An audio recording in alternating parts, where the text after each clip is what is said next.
So I'm going to talk to you about the political chemistry of oil spills and why this is an incredibly important, long, oily, hot summer, and why we need to keep ourselves from getting distracted. But before I talk about the political chemistry, I actually need to talk about the chemistry of oil.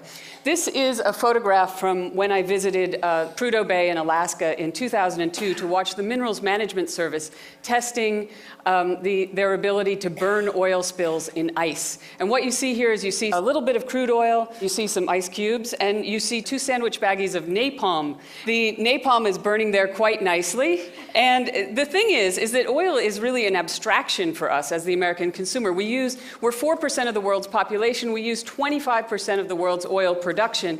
And we don't really understand what oil is until you check out its molecules. And you don't really understand that until you see this stuff burn. So this is what happens as that burn gets going. It takes off. It's a big whoosh. I highly recommend that you get a chance to see crude oil burn someday, because you will never need to hear another poli-sci lecture on the geopolitics of oil again. It'll just bake your retinas. So there it is. The retinas are baking. Let me tell you a little bit about this chemistry of oil. Oil is a stew of hydrocarbon molecules. It starts off with the very small ones, which are 1 carbon, 4 hydrogen. That's methane. It just floats off. Then there's all sorts of intermediate ones with middle amounts of carbon. You've probably heard of benzene rings. They're very carcinogenic. And it goes all the way over to these big, thick, galumphy ones that have hundreds of carbons, and they have thousands of hydrogens, and they have vanadium and heavy metals and sulfur and all kinds of craziness hanging off the sides of them. Those are called the asphaltenes. They're an ingredient in asphalt. They're very important in oil spills. Let me tell you a little bit about the chemistry of oil in water. It is this chemistry that makes oil so disastrous. Oil doesn't sink. It floats. If it sank, it would be a whole different story as far as an oil spill. And the other thing it does is it spreads out the moment it hits the water. It spreads out to be really thin, so you have a hard time corralling it. The next thing that happens is the light ends evaporate, and some of the toxic things float into the water column and kill fish eggs and smaller fish and things like that, and shrimp. And then the asphaltenes, and this is the crucial thing. The asphaltenes get whipped by the waves into a frothy emulsion, something like mayonnaise. It triples the amount of oily, messy goo that you have in the water, and it makes it very hard to handle. It also makes it's very viscous. When the Prestige sank off the coast of Spain, there were big floating cushions, the size of sofa cushions, of emulsified oil with the consistency or the viscosity of chewing gum. It's incredibly hard to clean up. And every single oil is different when it hits water. When the chemistry of the oil and water also hits our politics, it's absolutely explosive. For the first time, American consumers will kind of see the oil supply chain in front of themselves. They have a eureka moment when we suddenly understand oil in a different context. So I'm going to talk just a little bit about the origin of these politics, because it's really crucial to understanding why this summer is so important, why we need to stay focused. Nobody gets up in the morning and thinks, wow, I'm going to go buy some 3 carbon to 12 carbon molecules to put in my tank and drive happily to work. No, they think, I have to go buy gas. I'm so angry about it. The oil companies are ripping me off. They set the prices and I don't even know. I am helpless over this. And this is what happens to us at the gas pump. And actually, gas pumps are specifically designed to diffuse that anger. You might notice that many gas pumps, including this one, are designed to look like ATMs. I've talked to engineers. That's specifically to diffuse our anger, because supposedly we feel good about ATMs. That shows you how bad it is. But actually, I mean, this feeling of helplessness comes in because most Americans actually feel that oil prices are the result of a conspiracy, not of the vicissitudes of the world oil market. And the thing is, too, is that we also feel very helpless about the amount that we consume, which is somewhat reasonable because, in fact, we have designed a system where if you want to get a job, it's much more important to have a car that runs, to have a job and keep a job, than to have a GED. And that's actually very perverse. Now, there's another perverse thing about the way we buy gas, which is that we'd rather be doing anything else. This is BP's gas station in downtown Los Angeles. It is green. It is a shrine to greenishness. Now, you think, why would something so lame work on people so smart? Well, the reason is because when we're buying gas, we are very invested in this sort of cognitive dissonance. I mean, we're angry at the one hand, and we want to be somewhere else. We don't want to be buying oil. We want to be doing something green. And we get kind of in on our own con.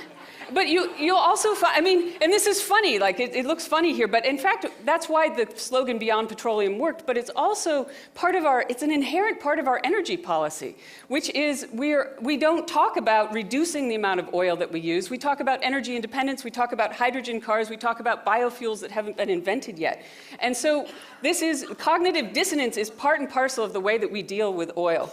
And it's really important to dealing with this oil spill. Okay, so the politics of oil are very moral in the United States. The oil industry is like a huge, gigantic octopus of engineering and finance and everything else. But we actually see it in very moral terms. This is an early on photograph. You can see we had these gushers. Early journalists looked at the spills and they said, this is a filthy industry. But they also saw in it that people were getting rich for doing nothing. They weren't farmers. They were just getting rich for stuff coming out of the ground. It's the Beverly Hillbillies, basically. But in the beginning, this was seen as a very morally problematic thing, long before it became funny. And then, of course, there was John D. Rockefeller. And the thing about John D. is that he went into this chaotic wild east of oil industry, and he rationalized it into a vertically integrated company, a multinational. It was terrifying. You think Walmart is a terrifying business model now. Imagine what this looked like in the 1860s or 1870s. And it also is kind of the root of how we see oil as a conspiracy. But what's really amazing is that Ida Tarbell, the journalist, went in and did a big expose of Rockefeller and actually got the whole antitrust laws put in place. But in many ways, that image of the conspiracy still sticks with us. And here's one of the things that Ida Tarbell said. She said, he has a thin nose like a thorn. There were no lips. There were puffs under the little colorless eyes with creases running from them. Okay, so that guy is actually still with us. And I mean, this is a very pervasive, this is part of our DNA. And then there's this guy, okay? So you might be wondering why it is that every time we have high oil prices or an oil spill, we call these CEOs down to Washington and we sort of pepper them with questions in public and we try to shame them. And this is something that we've been doing since 1974 when we first asked them, why are there these obscene profits? And we've sort of personalized the whole oil industry into these CEOs, and we take it as, you know, we look at it on a moral level rather than looking at it on a legal and financial level. And so I'm not saying that these guys aren't liable to answer questions. I'm just saying that when you focus on whether they are or are not a bunch of greedy bastards, you don't actually get around to the point of making the laws that are either going to change the way they operate or you're going to get around to really reducing the amount of oil and reducing our dependence on oil. So I'm saying this is kind of a distraction. But it makes for good theater, and it's powerfully cathartic, as you probably saw last week. So the thing about water oil spills is that they are very politically galvanizing. I mean, these pictures, this is from the Santa Barbara spill. You have these pictures of birds. They really influence people. When the Santa Barbara spill happened in 1969, it formed the environmental movement in its modern form. It started Earth Day. It also put in place the National Environmental Policy Act, the Clean Air Act, the Clean Water Act. Everything that we are really stemmed from this period. I think it's important to kind of look at these pictures of the birds and understand what happens to us. Here we are, normally we're standing at the gas pump and we're feeling kind of helpless. We look at these pictures and we understand for the first time our role in the supply chain. We connect the dots in the supply chain, and we have this kind of, as voters, we have kind of a eureka moment. This is why these moments of these oil spills are so important. But it's also really important that we don't get distracted by the theater or the morals of it. We actually need to go in and work on the roots of the problem. One of the things that happened with the two previous oil spills was that we really worked on some of the symptoms. We were very reactive as opposed to being proactive about what happened. And so what we did was we made moratoriums on the east and west coasts on drilling. We stopped drilling in Anwar. But we didn't actually reduce the amount of oil that we consumed. In fact, it's continued to increase. The only thing that really reduces the amount of oil that we consume is much higher prices. As you can see, our own production has fallen off as our reservoirs have gotten old and expensive to drill out. We only have 2% of the world's oil reserves. 65% of them are in the Persian Gulf. One of the things that's happened because of this is that since 1969, the country of Nigeria, or the part of Nigeria that pumps oil, which is the Delta, which is 2 times the size of Maryland, has had thousands of oil spills a year. I mean, we've essentially been exporting oil spills when we import oil from places without tight environmental regulations. That has been the equivalent of an Exxon Valdez spill every year since 1969. And we can wrap our heads around the spills because that's what we see here. But in fact, these guys actually live in a war zone. There's 1,000 battle-related deaths a year in this area, twice the size of Maryland. And it's all related to the oil. And these guys, I mean, if they were in the US, they might be actually here in this room. They have degrees in political science, degrees in business. They're entrepreneurs. They don't actually want to be doing what they're doing. And it's sort of one of the other groups of people who pay a price for us. The other thing that we've done as we've continued to increase demand is that we kind of play a shell game with the costs. One of the places we put in a big oil project in Chad with Exxon. So the US taxpayer paid for it, the World Bank, Exxon paid for it. And we put it in, there was a tremendous banditry problem. I was there in 2003. We were driving along this dark road, and the guy in the green stepped out, and I was just like, this is it. and then the guy in the Exxon uniform stepped out, and we realized it was okay. They have their own private sort of army around the oil fields. But at the same time, Chad has become much more unstable, and we are not paying for that price at the pump. We pay for it in our taxes on April 15th. We do the same thing with the price of policing the Persian Gulf and keeping the shipping lanes open. This is 1988. We actually bombed 2 Iranian oil platforms that year. And that was the beginning of an escalating US involvement there that we do not pay for at the pump. We pay for it on April 15th. We can't even calculate the cost of this involvement. The other place that is sort of supporting our dependence upon oil and our increased consumption is the Gulf of Mexico, which was not part of the moratoriums. Now, what's happened in the Gulf of Mexico is you can see this is a minerals management diagram of wells for gas and oil. It's become this intense industrialized zone. It doesn't have the same resonance for us that the Arctic National Wildlife Refuge has, but it should. I mean, it's a bird sanctuary. Also, every time you buy gasoline in the United States, half of it is actually being refined along the coast because the Gulf actually has about 50% of our refining capacity and a lot of our marine terminals as well. So the people of the Gulf have essentially been subsidizing the rest of us through a less clean environment. And finally, American families also pay a price for oil. Now, on the one hand, the price at the pump is not really very high when you consider the actual cost of the oil. But on the other hand, the fact that people have no other transit options means that they pay a large amount of their income into just getting back and forth to work, generally in a fairly crummy car. If you look at people who make $50,000 a year, they have 2 kids, they might have 3 jobs or more because they have to really commute. They're actually spending more on their car and fuel than they are on taxes or on health care. And the same thing happens at the 50th percentile of around 80,000. Gasoline costs are a tremendous drain on the American economy, but they're also a drain on individual families, and it's kind of terrifying to think about what happens when prices get higher. So what I'm going to talk to you about now is, what do we have to do this time? What are the laws? What do we have to do to keep ourselves focused? One thing is we need to stay away from the theater. We need to stay away from the moratoriums. We need to focus really back again on the molecules. The moratoriums are fine, but we do need to focus on the molecules, on the oil.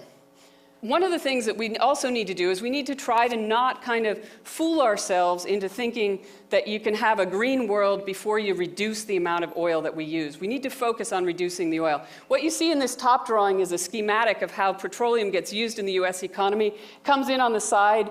The useful stuff is the dark gray, and the unuseful stuff, which is called the rejected energy, the waste, goes up to the top. Now, you can see that the waste far outweighs the actual useful amount.